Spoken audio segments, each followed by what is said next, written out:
Bismillahirrahmanirrahim. Assalamu alaikum. Welcome to Technically Explained.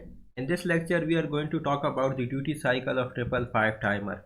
So duty cycle is the fraction of total time for which the output is high, and it is always expressed in percentage.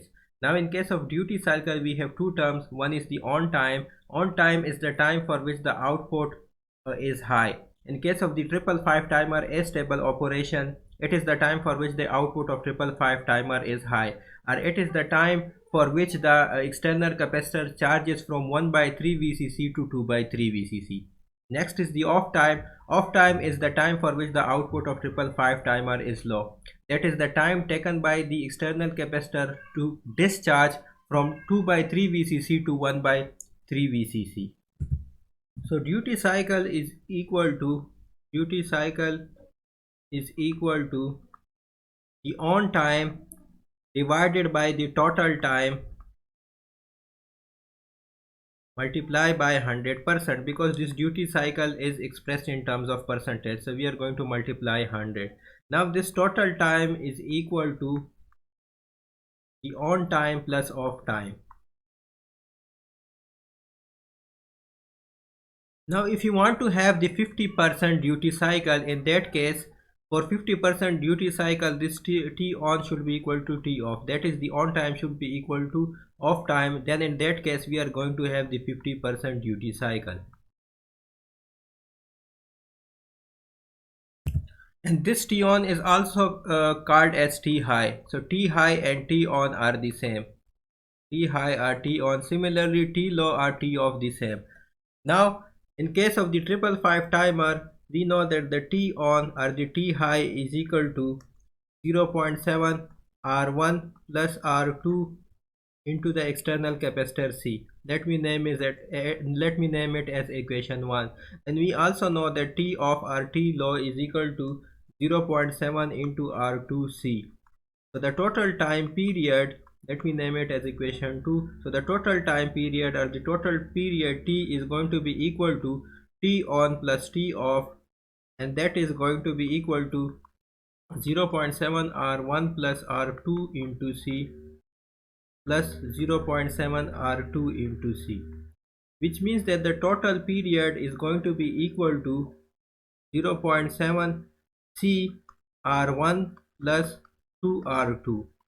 Let me name it as equation 3.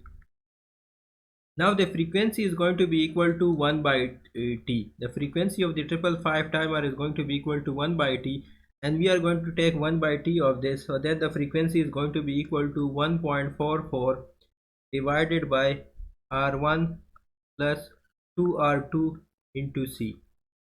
So let me name it as equation 4. Now let us put those values in duty cycle expression. So duty cycle is equal to T on or T high divided by total time multiplied by 100. Now this T on is going to be equal to 0.7 R1 plus R2 into C, and this total time is equal to 0.7 R1 plus 2 R2 into C multiplied by 100. So this C and this C is going to cancel out, and this thing is also going to be cancelled out. So the duty cycle is going to be equal to R1 plus R2 divided by R1 plus 2R2 multiplied by 100. Let me name it as equation 4. So this is another expression for the duty cycle expressed in terms of percentage. Now let us do an example on this duty cycle of the 555 timer. So R1 and R2 values are given, which are 7.5 kilo ohm, and C is equal to 0.1 microfarad. So first of all, we need to find the frequency and draw the output waveform. So first of all, let us find the on time. So on time is equal to on or the high time is equal to 0.7 R1 plus R2 into C. Now we are going to put values, and when we put values we get 1.05 millisecond. And then let us find the off time or the low time. So T off or T low is equal to 0.7 R2 into C, and that comes out to be 0.525 millisecond. Now the total time is going to be equal to T on plus T off. So total time is equal to 1.5 575 millisecond. Now this is our total time, so now we can find the duty cycle. So the duty cycle in terms of percentage is going to be equal to T on divided by total time multiplied by 100. So we are going to have 1.05 millisecond divided by 1.575 millisecond multiplied by 100, which comes out to be 66.7%. So for the 66.7% of the time, the output of the 555 timer is high, and for the remaining 33.3% of the time, the output of this 555 timer is low. And now to find the frequency, we can find the frequency by f is equal to 1 by t. We have already find the time period, so actually f is equal to 1 by t is going to give us the frequency, which is equal to 635 hertz. We can also find the frequency using the expression which was equal to this 1.44 divided by R1 plus 2R2 into C.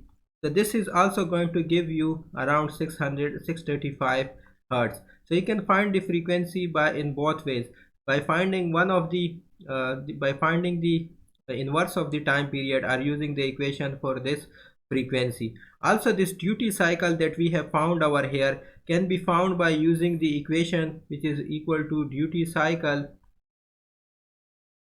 is equal to R1 plus R2 divided by R1 plus 2R2 multiplied by 100%. So R1 plus R2 is 15 kilo ohm and R1 plus 2R2 is 22.5 kilo ohm. So this is also going to comes out to be 66.7%, which is the same as this thing that we have found the duty cycle over here. So you can also find the duty cycle in two ways.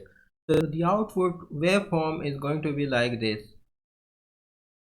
We are going to have high for the 66.7% of the time, and then we are going to have low for the 33.3% of the time. So this from this time to this is our T on or T high, and this is our T low time. And then again we are going to have T high for the 66.7% of the time, and this time is actually 1.05 millisecond. So from 0 to 1.05 millisecond it is going to be T high, then from 1.05 to 1.575 it is going to be low, and then this process will continue. This is our output voltage of the 555 timer. This is high and this is the low output voltage. So for the 66.7% of the time, the output of this 555 timer will be high because the duty cycle is 66.7%. Thank you.